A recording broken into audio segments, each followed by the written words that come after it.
Oke, sekarang kita akan membahas tentang DuPont Identity. Jadi, seperti yang kita ketahui sebagai investor, biasanya rasio yang paling kita perhatikan itu adalah return on equity. Nah, return on equity ini sendiri sebenarnya dia formulanya itu simpel ya. Net income dibagi total equity. Jadi, seberapa banyak net income yang bisa didapatkan seolah-olah bisa didapatkan oleh setiap satu equity. Nah, kan investor kan menanamkan dananya itu kan tergambar dalam equity ini. Nah, di sini mau diketahui nih, apa sih sebenarnya yang menyebabkan naik turunnya ROE ini? Nah, kalau misalnya cuma dilihat dari persamaan ini saja, ROE sama dengan net income dibagi total equity, kan yang kita ketahui cuma net income-nya saja. Tapi kalau kita misalnya mau tahu lebih detail, apa saja yang bisa mempengaruhi naik turunnya equity ini, kita bisa membreakdown ROE ini menggunakan DuPont Identity ini. Nah, yang pertama, kita kalikan ROE ini dengan total aset dibagi total aset. Nah, ini kan total aset dibagi total aset ini kan nilainya 1 kan, jadi hanya rekayasa aljabar sederhana sebenarnya, tidak mengubah nilai dari ROE itu sendiri. Kemudian kita rearrange. Nah, ini ya, ROE sama dengan net income dibagi total equity dikali total aset dikali total aset.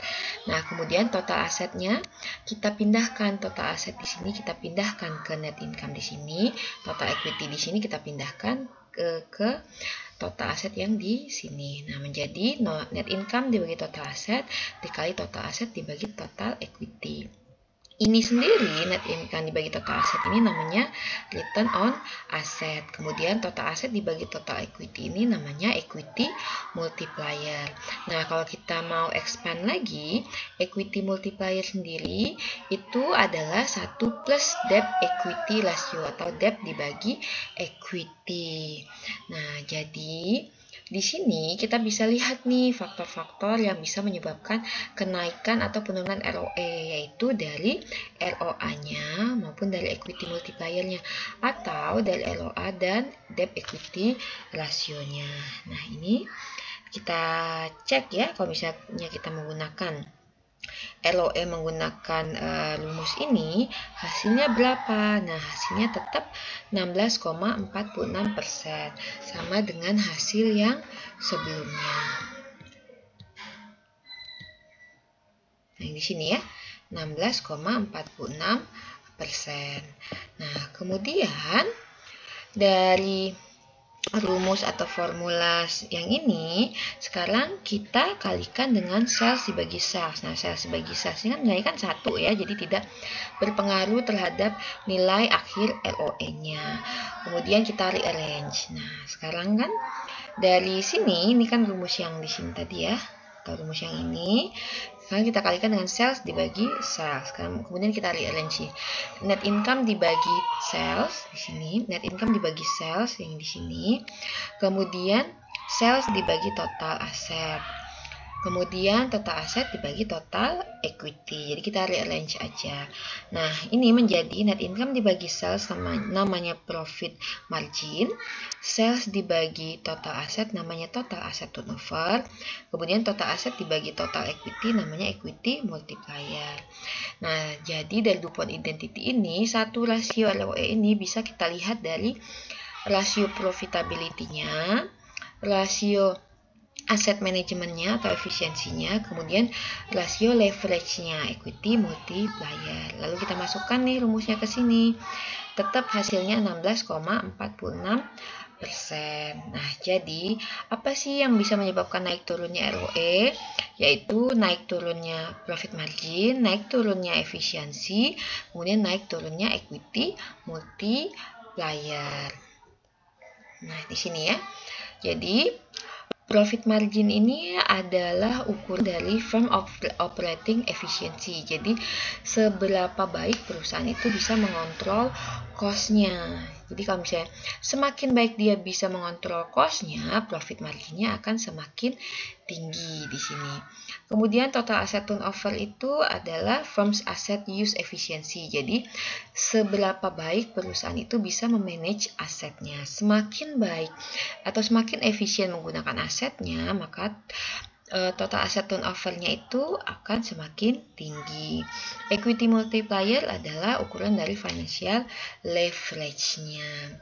Nah, di sini kita lihat ya, berarti ROE ini bisa semakin baik ketika perusahaan itu bisa mengontrol cost-nya, kemudian bisa memanage asetnya lebih efisien, kemudian kalau financial leverage ini agak tidak bisa kita tarik langsung penjelasannya, semakin tinggi equity multiplier apakah semakin tinggi ROE, karena apa? Kita lihat nih. Nah, yang pertama ini ya, operating asset, penggunaan efisiensi di operating asset maupun asetnya itu weakness, semakin lemah perusahaan itu menggunakan operating maupun asetnya atau semakin tidak efisiennya akan menurunkan return on equity. Nah, kemudian ROE ini bisa di-leverage, bisa ditingkatkan dengan meningkatkan debt in firm. Jadi kalau di sini ya, ditingkatkan equity multiplier-nya akan semakin tinggi. Tetapi ini saya bilang kita tidak bisa langsung menerjemahkan seperti itu. Ketika kita meningkatkan debt, berarti akan meningkatkan interest expense.